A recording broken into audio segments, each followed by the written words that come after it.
lagi nih pemirsa, kue tradisional khas Kendari berbahan kacang mete yang wajib jadi buah tangan kalau berkunjung ke sini. Ini dia Bagea Mete, kue kering yang dibuat dari bahan utama tepung sagu dan kacang mete.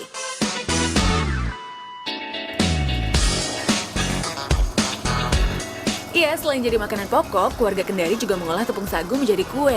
Tepung yang digunakan untuk bagea haruslah yang bertekstur sangat halus. Untuk menghaluskan tepung sagu, bisa dengan diayak manual atau diproses dalam mesin yang biasa digunakan untuk memarut kelapa seperti ini. Tepung sagu kemudian disangrai agar mempercepat proses pematangan kue saat dipanggang.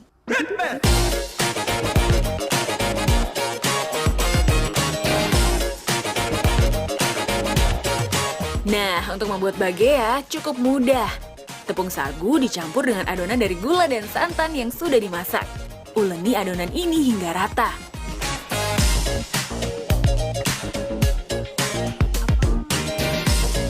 Halo Bu, ini lagi bikin adonan. Saya mau ikutan ngadon boleh? Boleh.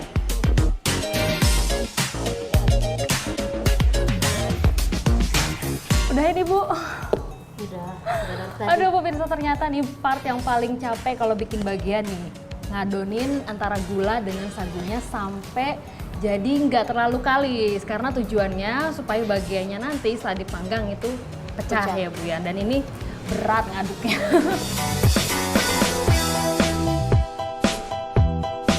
Dari dulu sampai sekarang, kue tradisional ini tetap mempertahankan bentuk aslinya.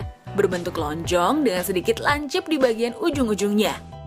Selain jadi camilan sehari-hari, bagea menjadi kue hidangan untuk lebaran. Kue dengan hiasan kacang mete di tengahnya juga populer di Maluku yang sama-sama mengonsumsi sagu sebagai makanan pokok. Bedanya, bagea di Maluku menggunakan kacang kenari. Nah pemirsa, berbeda dengan bikin kue kering lainnya, kalau bikin bagea ini kita harus sering-sering cuci tangan. Karena lama-lama adonannya ini lengket di tangan, jadi harus cuci tangan dan baru bisa ambil adonannya untuk bikin cetakan baru.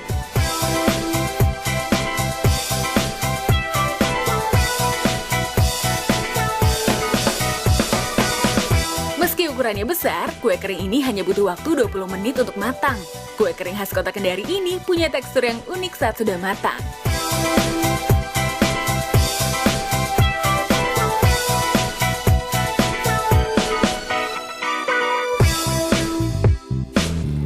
Nah pemirsa, jadi yang bagus itu bagiannya yang bentuknya retak-retak kayak abis kena gempa bumi gitu nih, yang kayak gini. Kalau rasanya, saya cicip dulu ya. Yang ada kacang metenya.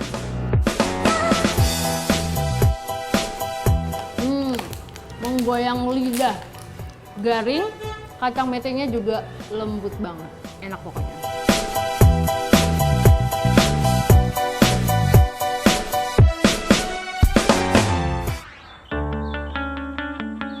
Iya, bicara soal kacang mete tentu nggak bisa dipisahkan dari jambu monyet. Tanaman ini sebenarnya berasal dari daratan Amerika, tepatnya di Brasil. Awalnya, pohon ini hanya digunakan sebagai tanaman penahan erosi pantai. Barulah pada abad ke-19, tanaman bernama latin Anacardium occidentale ini menyebar ke daratan Asia dan Afrika. Tanaman ini masuk ke Indonesia saat dibawa pelaut Portugis yang datang untuk mencari rempah-rempah.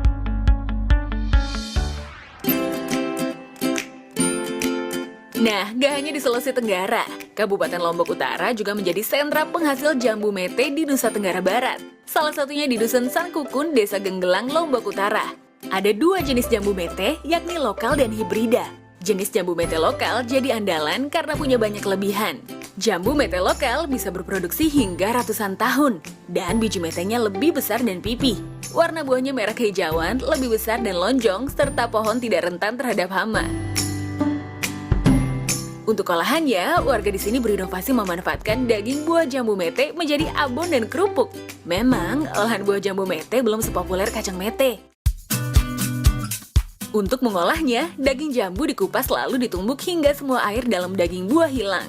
Air buah jambu monyet yang mengandung rasa manis dan sepat harus dihilangkan dahulu sebelum diolah menjadi masakan. Karena jika tidak, akan mempengaruhi kualitas rasa. Setelah itu, cuci bersih sebanyak 3 kali atau sampai benar-benar tak menyisakan air saat diperas. Daging yang sudah tidak menyisakan air dan ditumbuk masih harus melalui proses penyuiran.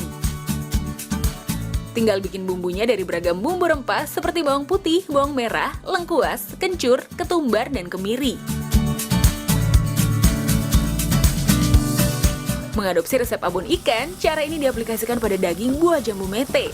Jambu mete punya karakter yang berbeda dengan ikan saat diolah menjadi abon. Membuat abon tidak boleh terlalu banyak air, sedangkan jambu mete mengandung banyak air. Rasa sepat jambu mete juga dominan jika tidak tepat mengolahnya.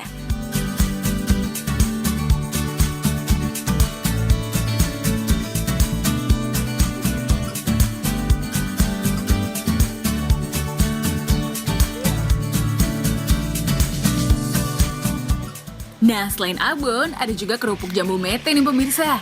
Daging buah diolah menjadi bubur jambu, lalu dicampur bumbu dan tepung seperti membuat kerupuk pada umumnya.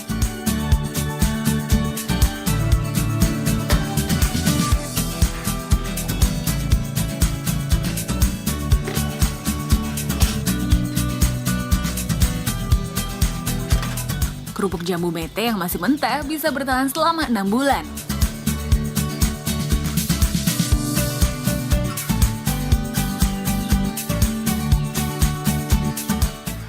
Memang lidah tak bertulang. Nah pemirsa, ngomongin soal jambu, ternyata jambu merupakan singkatan dari janji busuk alias orang yang sering bikin janji-janji palsu. Tapi ini hanya ada dalam judul lagu ya pemirsa. Jambu, janji-janjimu, janji busuk, busuk, busuknya, janji-janjimu, janji palsu. Sekian dulu ya pemirsa cerita dari Tenggara Selebas kali ini. Nantikan informasi menarik lainnya di Dulu Sekarang setiap Senin sampai dengan Jumat jam 10 pagi hanya di Trans 7. Sampai jumpa! Janji-janjimu, janji busuk.